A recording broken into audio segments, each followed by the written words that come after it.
प्यारे बच्चों, class 8th की मैथ्स की क्लास में आप सभी का एक बार फिर से स्वागत है बच्चों। और हम पढ़ रहे थे चैप्टर नंबर 14 वृत्त की स्पर्श रेखाएं। बच्चों इकाई 13 तक जो है वो हम लोग इसके पहले की वीडियो क्लासेस में कंप्लीट पढ़ चुके हैं। अगर आपने अभी तक वीडियो नहीं देखा तो क्लास 8th की मैथ्स की प्लेलिस्ट बनी हुई है, उसमें जाकर के वीडियो देख सकते हैं और चैप्टर को समझ सकते हैं, अभ्यास प्रश्नों को भी समझ सकते हैं और अपना अभ्यास वर्ग का काम भी कंप्लीट कर सकते हैं।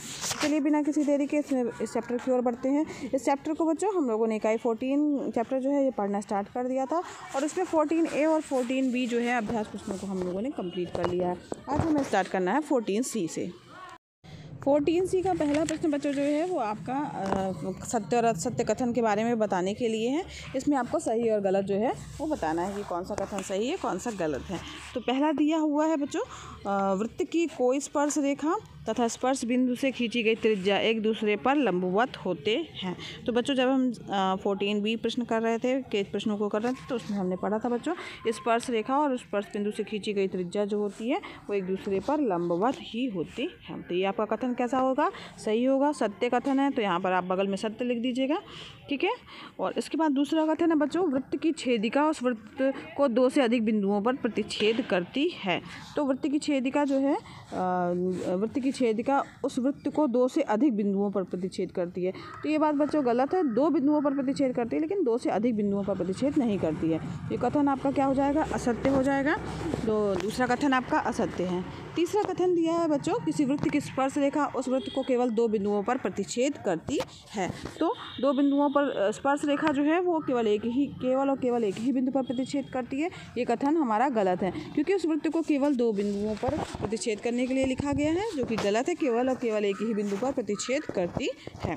अगला बच्चों है, चौथा है आपका कि वृत्त के केंद्र से उसकी किसी जीवा पर खींचा गया लंब जो होता है उस जीवा को समद्विभाजित करता है, यानी उस जीवा को जो है वो 2 बराबर भागों में बांटता है। तो ये कथन बच्चों बिल्कुल सही है कि केंद्र से जीवा पर खींचा गया लंब जो है वो जीवा को समद्विभाजित करता है। ये कथन आपका सत्य कथन है। तो इस प्रकार से आप सही गलत जो है लिख लीजिएगा। सत्य और असत्य कथन को लिखने के लिए लिखा गया है, तो यहाँ पर आप सत्य और असत्य कथन जो है लिखिएगा ही। टिक भी लगा सकते हैं लेकिन लिखने के लिए लिखा रहता है बच्चों, तो लिखिएगा ज़रूर, ठीक है। आगे बढ़ते हैं नेक्स्ट प्रश्न की ओर। दूसरा प्रश्न है, ओ केंद्र लेकर के 2.5 सेंटीमीटर त्रिज्या का एक हमें वृत्त खींचना है और इस वृत्त पर एक बिंदु P लेना है, ठीक है। और त्रिज्या OP खींचना है और OP पर लंबवत जो है एक PT रेखा खींचना है। क्या PT वृत्त की स्पर्श रेखा है? तो यहाँ पर बच्चों जिस तरीके से एक एग्जाम्पल देख लेते हैं जो हमने 14B किया था उसमें था। तो यहाँ पर जो है दिया है, जो लिखना है आपको, जो चीज़ दी हुई है कि O केंद्र का एक वृत्त जिसकी त्रिज्या 2.5 सेंटीमीटर है, ठीक है।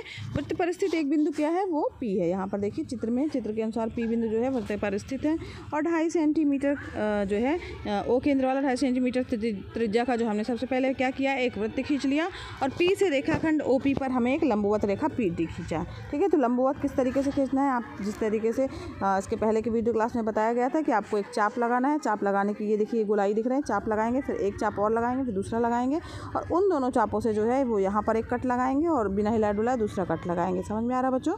इस तरीके से जो है आपको एक बिंदु T पर कोई भी बिंदु, आप उसका R भी नाम दे सकते हैं, R बिंदु प्राप्त हुआ। तो T या P और R से जाती हुई एक हमने रेखा क्या खींची है? T खींची है। तो जो है P बिंदु OP बिंदु जो है, ये केंद्र का नाम O रखिएगा बच्चों। OP पर क्या है? लंबवत है। तो PT जो है वो वृत्त की स्पर्श रेखा है, ठीक है। तो इस तरीके से आप इसका जो है आप कंप्लीट कर लीजिएगा इस प्रश्न को। आगे बढ़ते हैं नेक्स्ट प्रश्न की ओर बच्चों। तीसरा प्रश्न है आपका बच्चों कि जो चित्र बना है पार्श्व चित्र में O वृत्त का केंद्र है और रिक्त स्थानों की पूर्ति करनी है आपको, अभ्यास जो है पुस्तिका पर करनी है। तो यहाँ पर जो है फिल इन द ब्लैंक्स आपको कंप्लीट करना है प्रश्न नंबर 3 में। तो देखिए रेखाखंड AB वृत्त की है। अब यहाँ पर देखिए स्पष्ट रूप से A और B, यहाँ पर A बिंदु है और यहाँ पर B है। तो AB जो है वो चूँकि 2 बिंदुओं को मिला रही है तो वृत्त की क्या कहलाएगी? जीवा कहलाएगी, ठीक है। 2 बिंदुओं को मिला रही है तो वृत्त की क्या है? ये जीवा है, ठीक है। इसके बाद नेक्स्ट देखिए दिया हुआ है रेखाखंड OR वृत्त का है। तो ये बिंदु O है आपका और ये बिंदु है आपका R। तो OR जो है वो वृत्त की क्या है? त्रिज्या है, ठीक है। तो यहाँ पर क्या आ जाएगा आपका? त्रिज्या, ठीक है। Fill in the blanks complete कर लीजिएगा बच्चों। फिर इसके बाद है बच्चों रेखा CD वृत्त की ब्लैंक है। तो रेखा CD यहाँ पर देखिए, ये जो आपको दिख रही है रेखा, ये C और D है। तो ये दोनों जो वृत्त है उसके 2 बिंदुओं को काटती हुई निकलने वाली रेखा है। तो ये वृत्त की क्या कहलाएगी? छेदक रेखा कहलाएगी। तो ये कौन सी है? वृत्त की छेदक रेखा, छेदक रेखा, ठीक है। समझ में आ रहा है ना? ये सब हम पढ़ चुके हैं बच्चों। और फिर चौथा है आपका रेखा पी क्यू वृत्त की है। अब यहाँ पर पी बिंदु है और यहाँ पर क्यू बिंदु है, तो यहाँ पर देखिए इसको स्पर्श करते हुए निकल रही है, तो यानी रेखा पी क्यू वृत्त की क्या है, स्पर्श रेखा। तो यहाँ पर फिल इन द ब्लैंक्स में आप भरिएगा स्पर्श रेखा है। ठीक है, तो इस तरीके से हमारा फिल इन द ब्लैंक्स बच्चों कंप्लीट हो गया है। और इसका चौथा प्रश्न और पांचवा प्रश्न जो है वो आपका होमवर्क है, जिसे आप कंप्लीट कर लीजिएगा। तो आज की वीडियो क्लासेस में बच्चों बस इतना ही, और नेक्स्ट वीडियो क्लास में ये बच्चों ये चैप्टर 14C बच्चों यहीं तक है। इसके बाद 14C के बाद जो है हम नेक्स्ट वीडियो क्लास में एक नया चैप्टर स्टार्ट करेंगे। आज की वीडियो क्लास में बच्चों बस इतना ही। अगर पढ़ाना पसंद आ रहा हो तो वीडियो को लाइक कीजिएगा, चैनल पर नए हैं बच्चों तो चैनल को सब्सक्राइब कीजिएगा। ये वीडियो क्लासेस फ्री हैं तो आप भी लाभ लीजिए, अपने फ्रेंड्स को भी शेयर कीजिए ताकि वो भी इसका लाभ ले सकें। धन्यवाद बच्चों, मिलते हैं नेक्स्ट वीडियो क्लास में।